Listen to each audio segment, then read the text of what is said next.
Asambleísta Juan Carlos Casinelli.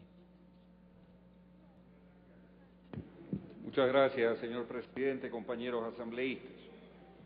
En primer lugar, me parece importante las recomendaciones que hace el asambleísta ponente y presidente de la comisión. Creo que son válidas dentro de un debate que tiene que legitimarse ante el pueblo ecuatoriano por decir las cosas de una manera precisa. Los números son exactos, los números, sus variables y lo que vamos a discutir el día de hoy tiene que pasar además por la conciencia de que debemos evidenciar cifras reales, cifras técnicas, de lo que pasó en el Ecuador y de lo que actualmente está pasando. Y es así como, de acuerdo a los datos brindados por el Ministerio de Finanzas, hablamos de un presupuesto para el año 2012, para el ejercicio fiscal, de un poco más de 26.000 millones de dólares, con unos supuestos macroeconómicos que es importante resaltarlos. Primero, un precio estimado del barril totalmente prudente de 79.7 dólares, un crecimiento del Producto Interno Bruto también prudente del 5.35% y una inflación ponderada del 5.14%. Estos datos son fundamentales para hacer todo el proyecto de la proforma presupuestaria. Y agrega el proyecto un programa anual de inversiones para el 2012 de 4.700 millones de dólares. Ese programa de inversiones para el 2012 no es otra cosa que fundamentar cambios sustanciales en el país, sobre todo en materia social. Y dentro de esa suma, de esos 4.798 millones, se habla de la amplia inversión que se realizará a través del Ministerio de Electricidad y Energía Renovable por millones, y en el Ministerio de Transporte y Obras Públicas, es decir, carreteras y puentes, por 1.000 millones adicionales durante el año 2012.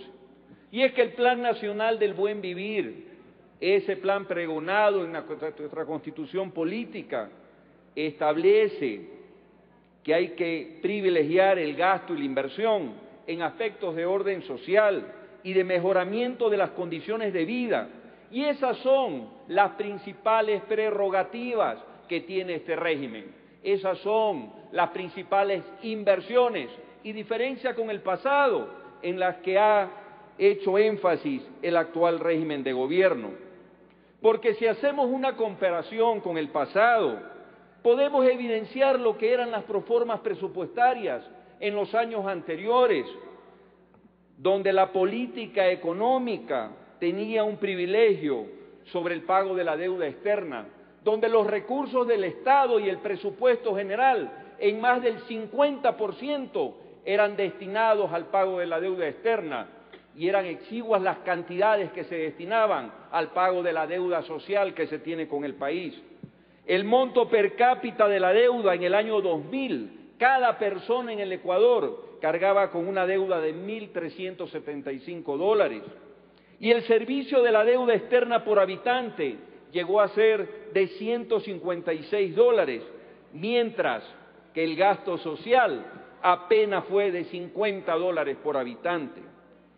Los 15.700 millones de dólares que realizó Ecuador en pagos entre el 90 y el 99 de deuda externa equivalen en el presupuesto actual general del Estado a 135 años de presupuesto en la salud, en el actual, no en el anterior, a 123 años de pago de bono solidario para las personas más pobres o a 51 años de presupuesto, el actual, no el anterior, de educación.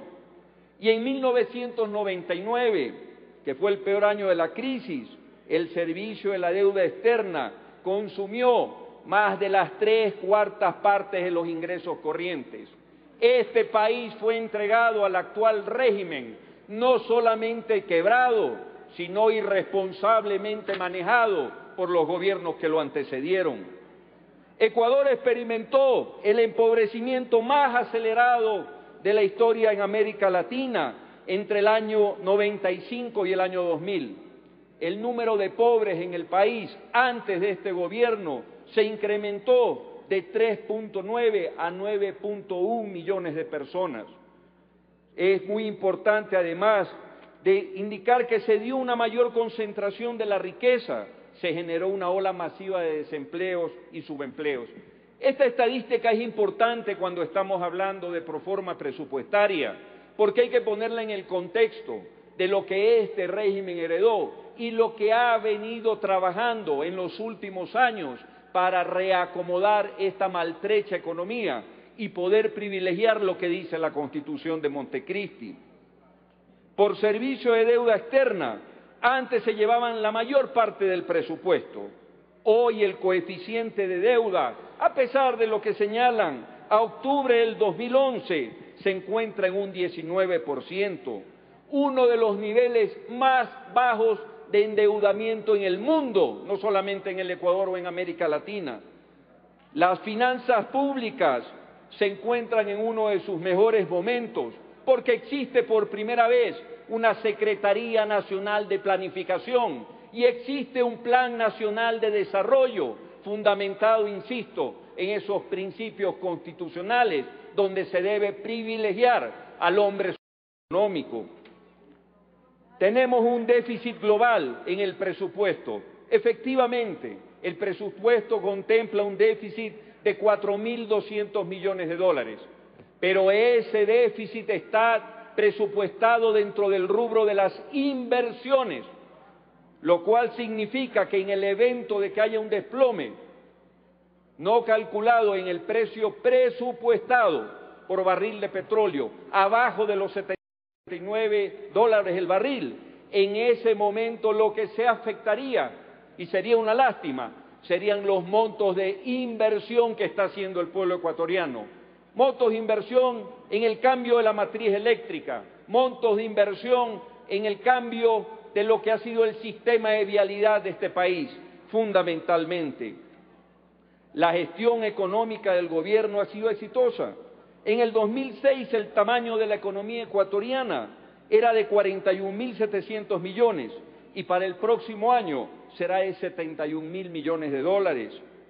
Y refiriéndome a la matriz energética del país, para aquellos que señalan que el Ecuador está endeudado y que son unos créditos miserables que se toman con la población, debo indicar que se está trabajando en la implementación de 8 proyectos hidroeléctricos, uno eólico y otro térmico, con una inversión de al menos 5.000 millones de dólares. Cocacodo, Sopladora, Toachi Pilatón, Mazar, Quijos, Manduriacu, Minas de San Francisco y el proyecto térmico Esmeraldas no son espejismos, son realidades que ya se están construyendo en el país y para los cuales tienen que destinarse los montos de inversión correspondientes. Pero ahora tenemos una herramienta adicional los asambleístas sobre la cual tenemos también que debatir, porque no solamente tenemos que ver el monto del presupuesto, sino también la ejecución presupuestaria. Y es así como hemos podido evidenciar en la Comisión Económico y Tributario que de los ingresos y egresos del presupuesto general del Estado, en el periodo comprendido entre enero y junio del 2011, se determinó un superávit de 444 millones de dólares y en el mismo tiempo se señala que la ejecución presupuestaria está hasta junio en el orden del 44,65%. ¿Y qué significa una ejecución presupuestaria adecuada? Primero, que se invierten los recursos en el país. Segundo, que el presupuesto que estamos aprobando tiene una finalidad específica y los distintos ministerios están ejecutando lo que corresponde de manera debida.